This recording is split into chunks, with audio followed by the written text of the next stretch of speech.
بسم اللہ الرحمن الرحیم اللہم صلی علی محمد النبی الامی وعلی آلہ وسلم۔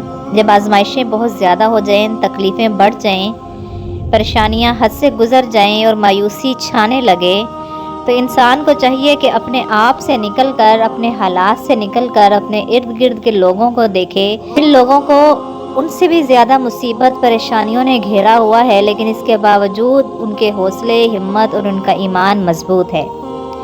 کیونکہ دنیا کی زندگی میں چاہے جتنا بھی کوئی مال و دولت والا ہو، جتنی بھی عیش و عشرت سے زندگی گزر رہی ہو، اور چاہے غربت ہو، بہت زیادہ مصیبتیں پریشانیاں ہو، آخر ایک دن ختم ہو جائیں گی اور راحت تو آخرت کی ہی ہمیشہ رہے گی۔ اسی طرح قرآن پاک میں اللہ تعالیٰ نے بہت زیادہ واقعات اور بہت زیادہ لوگوں کا ذکر کیا ہے جنہوں نے آزمائشوں پر صبر کیا اور اللہ تعالیٰ نے ان کو دنیا میں اور آخرت میں بہت زیادہ انعام سے نوازا۔ اور ان واقعات کو بیان کرنے کا مقصد بھی یہی ہوتا ہے کہ لوگوں کو ان کو پڑھ کر، ان کو سن کر ہمت اور حوصلہ ملے اور ان کے اندر بھی آزمائشوں سے، مصیبتوں سے لڑنے کا، ہمت کرنے کا جذبہ پیدا ہو۔ ایسا ہی واقعہ حضرت ایوب علیہ السلام کا صبر سے بھرا ہوا ایمان افروز قصہ ہے کہ کس طرح انہوں نے اپنی مصیبتوں پر صبر کیا اور ان پر دونوں طرح کے حالات آئے۔ انہوں نے اپنی زندگی میں مال و دولت کی فراوانی دیکھی، تندرستی دیکھی، باغات دیکھے، اولاد، اونٹ بکریوں کے ذخیرے دیکھے، اور انہوں نے اپنی ہی زندگی میں ان کو جاتا ہوا بھی دیکھا، ان کو ختم ہوتا ہوا بھی دیکھا، لیکن کیا کیا؟ اللہ کا شکر ادا کیا۔ جب ان کو خبر ملی کہ ان کا گھر زمین میں دفن ہو گیا، کچھ بھی نہ بچا، باغات جل گئے، اونٹ بکریاں مر گئی، کھیت اجڑ گئے، مگر وہ کہتے رہے کہ الحمدللہ میں ہر حال میں اپنے رب کا شکر ادا کروں گا۔ ان عظیم نبی کی جو دولت مند بھی تھے، صحت مند بھی تھی، اولاد کی نعمت سے بھی مالا مال تھے، اللہ نے ان کو بے شمار نعمتیں عطا کی، لیکن پھر ایک دن اللہ کی طرف سے سخت آزمائش آئی، سب کچھ ختم ہو گیا، کچھ باقی نہ رہا، یہاں تک کہ 1000 اونٹ، 1000 بکریاں بھی مر گئی، غلام، خادم، کھیت، باغات سب ختم ہو گئے۔ اور کہنے والوں نے سنا کہ حضرت ایوب علیہ السلام ہر خبر پر یہی فرماتے تھے، جس کا تھا اس نے لے لیا، جب تک دیا میرے پاس امانت تھی، اب لے لیا تو بھی اس کا شکر ہے۔ پھر یہیں پہ بس نہیں، جسمانی آزمائش شروع ہو گئی، سارا بدن زخمی ہو گیا، آبلے پڑ گئے، تکلیف کا یہ عالم تھا کہ زخموں میں کیڑے پڑ گئے، لوگ دور ہونے لگے، مگر ایک ہستی ساتھ تھی، آپ کی زوجہ محترمہ۔ وہ آپ کی خدمت کرتی رہی، زخموں پر مرہم لگاتی رہی، محنت مزدوری کر کے آپ کو کھلاتی رہی۔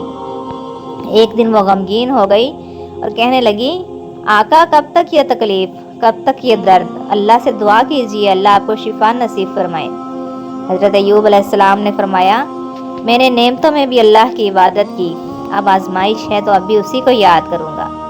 کئی سال تک یہ حالت رہی، آخر وہ لمحہ آیا جب انہوں نے بارگاہ الہی میں عرض کیا کہ اے اللہ، مجھے تکلیف نے چھو لیا ہے اور تو بہت رحم کرنے والا ہے۔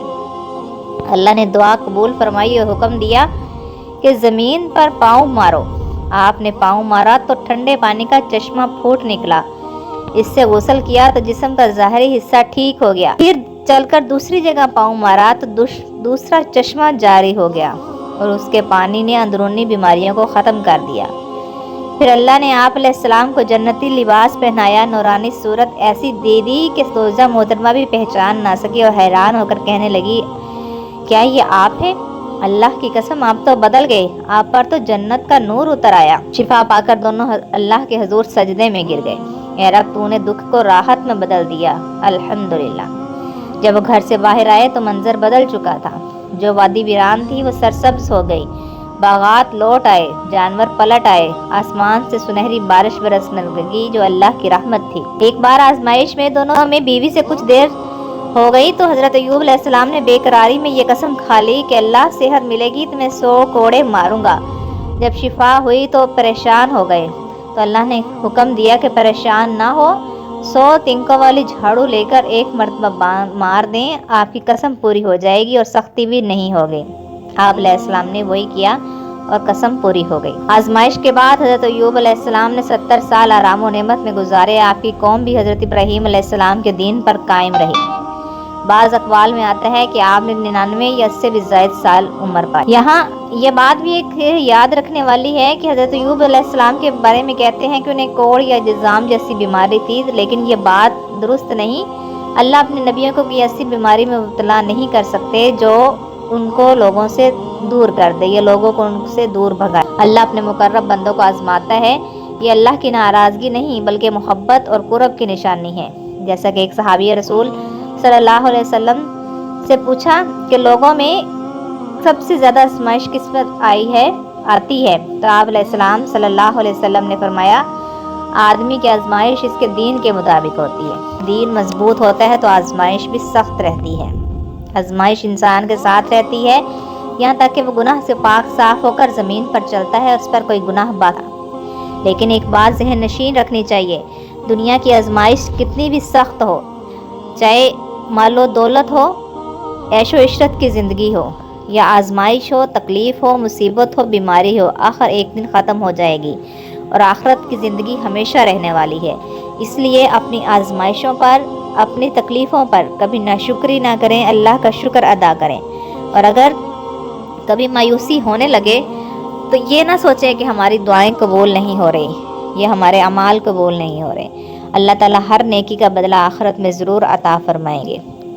ویڈیو کو لائک، شیئر اور چینل کو سبسکرائب بھی ضرور کیجیے گا۔